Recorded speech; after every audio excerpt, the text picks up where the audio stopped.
What's going on, everyone? It's Ben. I hope you guys are having a great day so far. Today, we're going to be covering the product rule and the quotient rule for Calculus 1 students.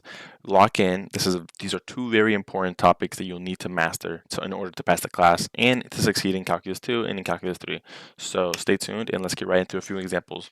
So to start off, when we have a general function, right, this function of y, and this function is made up of two other functions being multiplied to one another, right? A product. That's when you have two things being multiplied to one another, it's a product. So we have one function here and another function here. And if we were to take the derivative of this function to find y prime, or dy over dx, different notation, same thing, we would need to apply the product rule. And what that looks like is we need to take the derivative of the first function, so f prime, and then multiply it by the second function, g, not the derivative.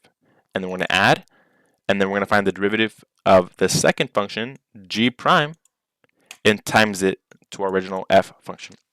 And no, it does not matter which order you go in. It can be g prime times f plus f prime times g. Doesn't matter. Addition and multiplication can go either way. It doesn't matter as long as you stay consistent with when you have the derivative of one thing here and the original of the other, and the derivative of one thing here and the derivative and the original of the other. So the formula is not too important. As long as we just get down and lock in some examples, it'll be smooth sailing from there. So let's go ahead and get into a few examples. So for our first example, we have this function y equals x cubed times e to the x. And right away we can notice that we have two functions. We have this x cubed, we have this algebraic function, and we have this exponential function. These cannot combine in any way. So that's when we have to use the product rule in order to take the derivative. So taking the derivative of y, right, y prime, we need to first find our f prime. So if I call this f and I call this g, f prime, right, the derivative of x cubed is going to be 3x squared. According to the power rule, bring down the power, subtract 1, and then we just multiply by g, our other function. And then we're going to do a plus. According to the formula, we have a plus, and then we have the original function f, which is x cubed, and then we times it to the g function, but the derivative g prime. So the derivative of e to the x is just e to the x. Remember, that's important. The derivative of e to the x is e to the x is always e to the x. It doesn't change, which is very nice. So here, this is our final derivative, right? We have our f prime times our g plus our f times our g prime. And we can even factor out some things here. We have some common terms just to make our answer look a little more simple. So in each term, we have a common factor of x squared, right? We have an x squared here. We also have an x squared here, and we have an e to the x. So we can factor out an x squared and an e to the x. And then we have remaining here, we have a 3 plus x. And boom. That is our final answer. Not too bad. Pretty simple problem here that we have. I'm gonna go into two more examples, or one more example, a little bit more challenging. So let's get right into that one. Okay, for our next example, we have two functions right here. We have x plus 3 over x, and it's being times to this other function, 7 plus the square root of x. And what we could do, we could maybe FOIL this in, but that might make this look a little more tricky, right? So instead of doing that, and we want to practice our product rule, we're going to go ahead and identify which one is our f and which one is our g. So I'm going to call this whole thing right here my f, and this whole thing right here my g. So according to the product rule, the derivative of y is going to be the derivative of our f prime.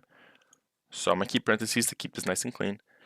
Derivative of x is just 1. Derivative of 3 over x, right?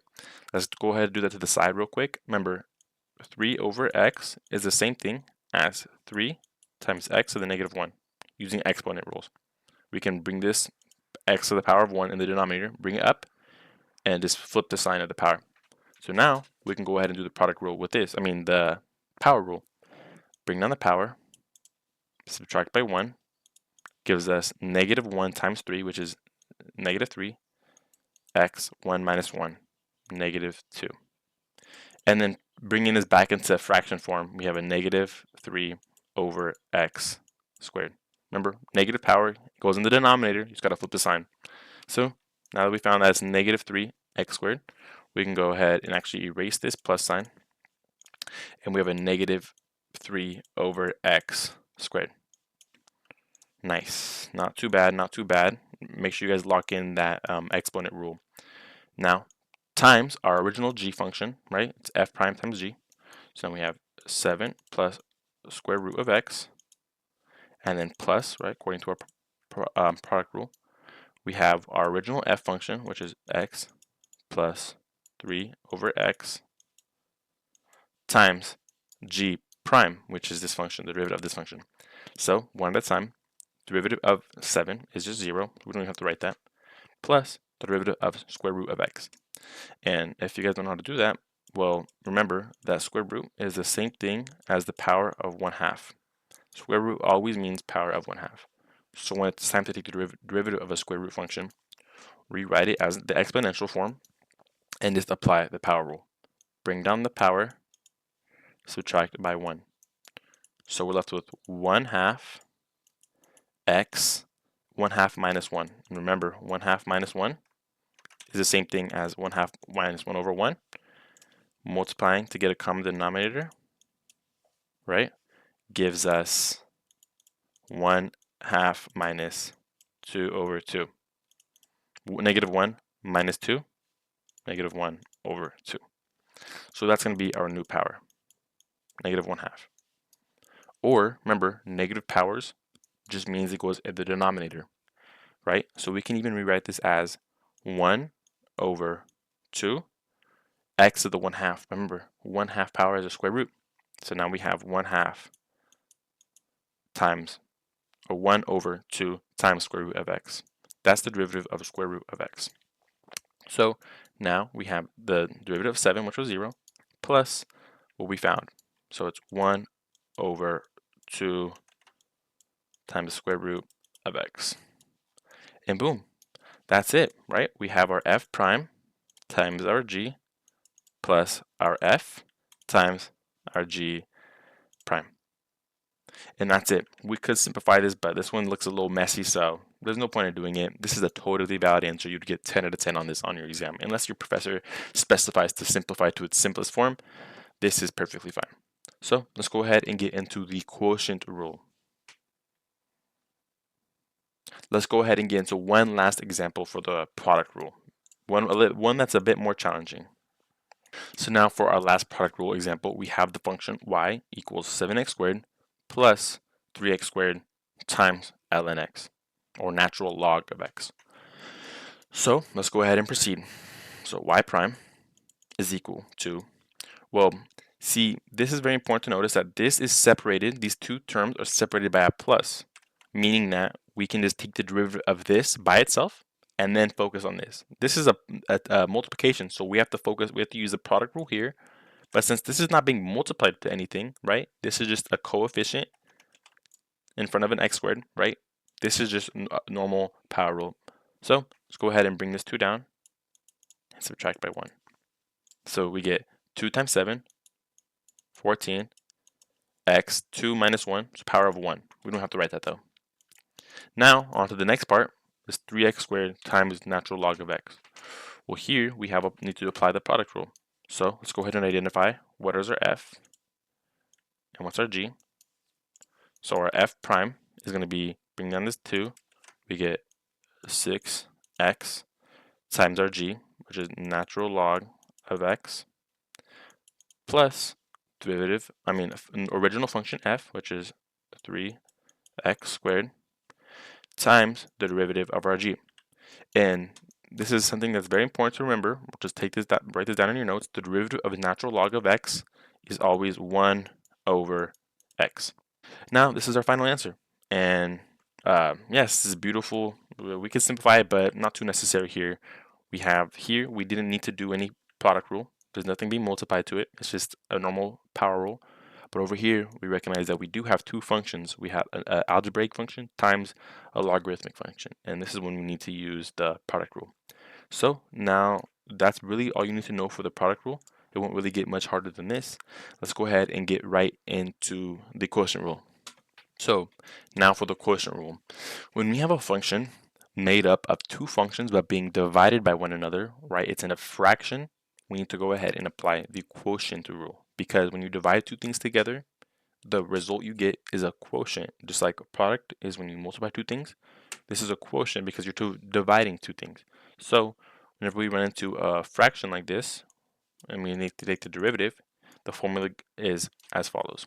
It's the derivative of the top function, derivative, so f prime, times the bottom function, the denominator, the original function.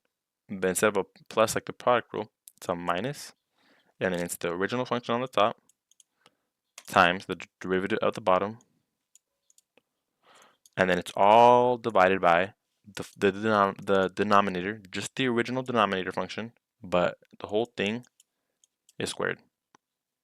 So yes, this might look a little complicated, but it's a lot more simple when we do some examples, so let's jump right into some. So for our first example, we have this function made up of two functions being divided by one another, and the top function being x squared plus 1, and the bottom function being 7x plus 6. So right away, I'm going to label this top function as my f, this one as my g. So to take the derivative of this, right, we have our y prime, and let's follow this formula. So we need to find f prime, which is this top function, the derivative. So let's go ahead and put parentheses to keep it clean. The derivative of x squared is 2x, and the derivative of 1 is just 0. So f prime is just going to be 2x.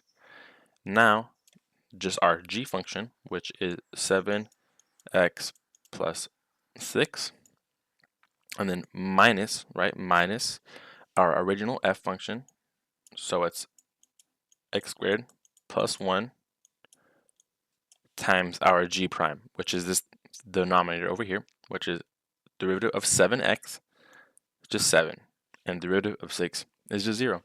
So this is what we're left with. Now it's all being divided by g squared, which is our denominator squared. So all we need to do is put parentheses, 7x plus 6 squared. And that's it. So here we can simplify some stuff a little bit. Let's go ahead and simplify this numerator. For in this 2x, so we have 2x times 7x, which is going to be 14x squared. 2x times 6 is going to be plus 12x. And then here we have 7, or x squared times 7, which is going to be, we have to keep this minus in parentheses, x squared times 7, 7x squared, and then 1 times 7 is just 7. Now we need to distribute this negative. So the denominator is the same, by the way. Remember, nothing changes. Now we get 14x squared, just rewriting everything, plus 12x minus 7x squared minus 7. Yes, it does get a little bit repetitive rewriting everything, but it's correct. So now simplifying the top, we have a 14x squared minus a 7x squared leaves us with 7x squared plus 12x minus 7 all over 7x plus 6 squared. And that's our y prime. That's our final answer. Not too shabby, pretty easy. As long as you just follow this formula, write down this formula every time you do it, and identify which one's your f function and your g, and just take the derivatives of each of them. Even if you need to just find f prime first and do it separately and find g prime and then plug it into your formula, that's totally fine. Or you could just do it one at a time like I did it in this example. So let's go ahead and get into one more example. So for this last example, we're going to be finding the tangent line to the function h of x, which is made up of a product rule and made up of a product and a quotient, right? So up here we have, on the numerator, we have two functions, 1 minus 4x times 2 plus x, all over 3 plus 9x. And we need to find that tangent line at the point 1, negative 3/4. And so if you remember that the line, the equation of a line, the point slope form is y minus y naught equals the slope times x minus x naught. And the nice thing is we're given our x naught and our y naught already. This is our x naught and this is our y naught. So remember, to find the tangent line, we need to find the slope of the tangent line at this point. And in order to do that, we need to take the derivative because the derivative tells us the instantaneous slope at every single point on our curve. And then all we need to do is just plug in our point into our derivative and we can find the exact slope at that point. So starting off, we need to find the derivative of our function. And as we can see, it's made up of three functions actually. So we need to go ahead and do the quotient rule. And so if this whole thing right here, we can identify this as our f, and this is our g.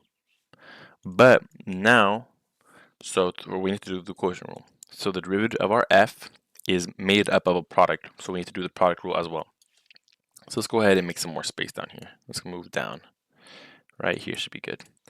So the derivative of this first part is 1. Derivative of 1 is 0, minus 4x, which is just minus 4, and then times the other function.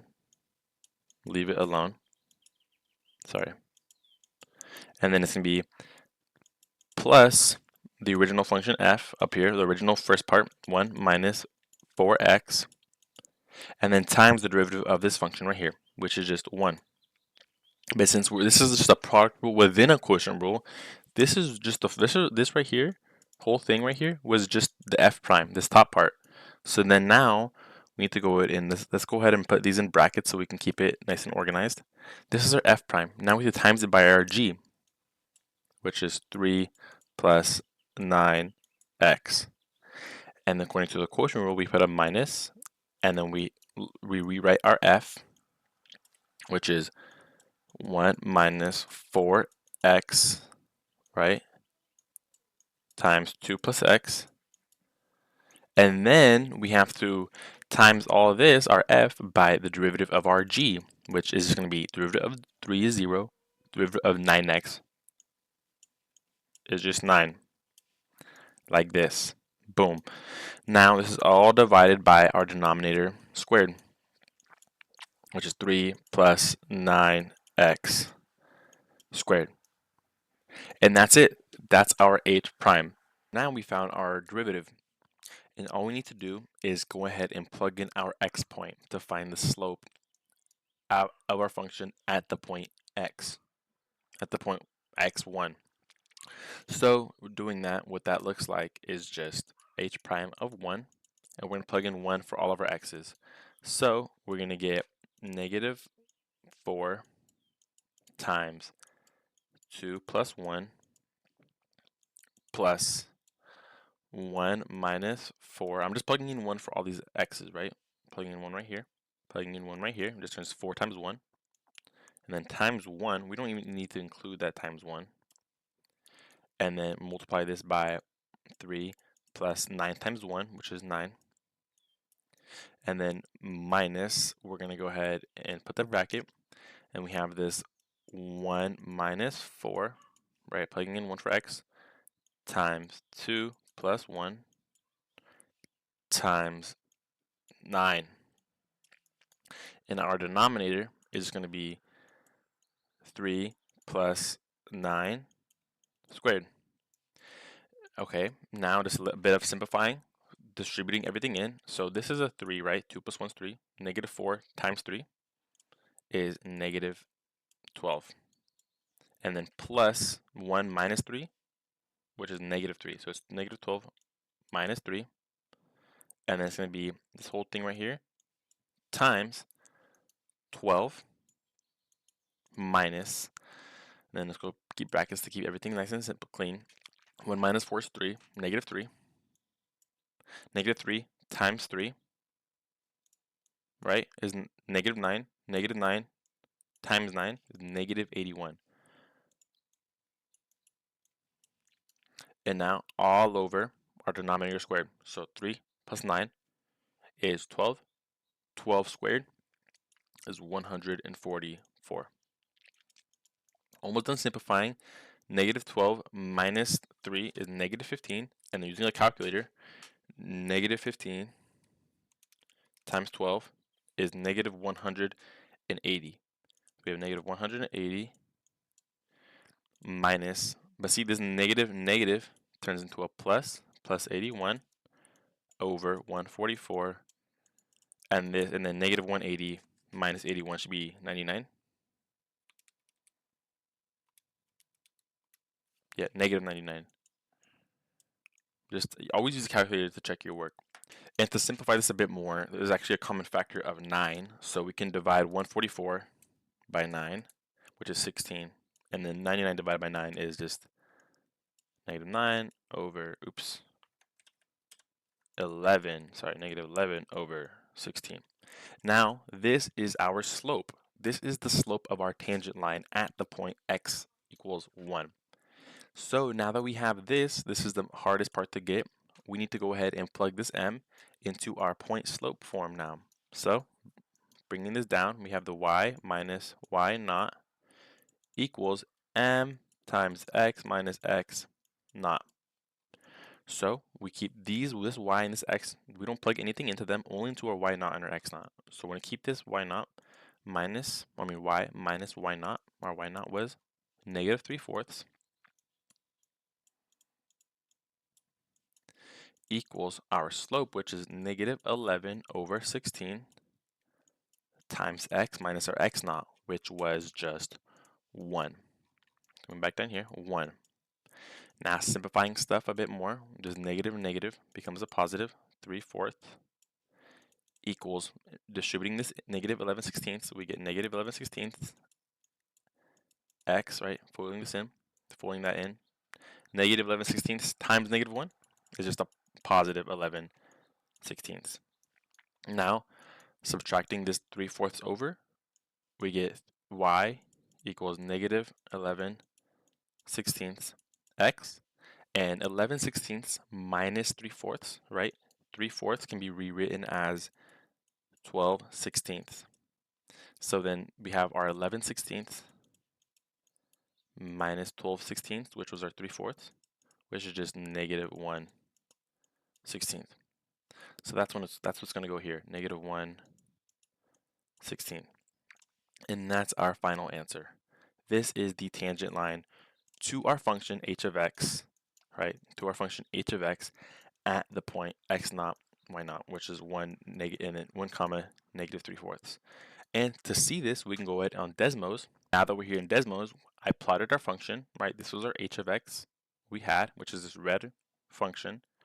And then we have our point 1, negative 3/4, which is right here. And we have our tangent line that we found, right, with our slope and then the y-intercept. If we zoom in on that point, we have a perfect tangent line to that point, right? It only touches that point. It only touches the curve exactly at that point, and it gets close to it, close to it, close to it. And the reason is, it's very interesting that if you zoom in really, really closely, and so if you, okay, sorry, let me take a step back. If you look at this curve, right, it's obviously not a straight line. But if you zoom in really, really, really, really, really, really close, look, you couldn't even tell that it was a curved function. It looks like a straight line. And the slope of this line right here is negative 11/16. That's how this works, because if we can find the slope at that exact point, we can create a line that just touches that point. And it overlaps it perfectly if you get super, super close, which is super interesting. Anyways, that was the last example for this video. I hope you guys really enjoyed. Make sure to study hard for this class for Calculus 1. It's not easy, but I hope this video helped, and the advice that I gave you helped. And yeah, hope you guys have a great rest of your semester. I'm going to keep posting more calculus videos to help you guys, and have a great rest of your day.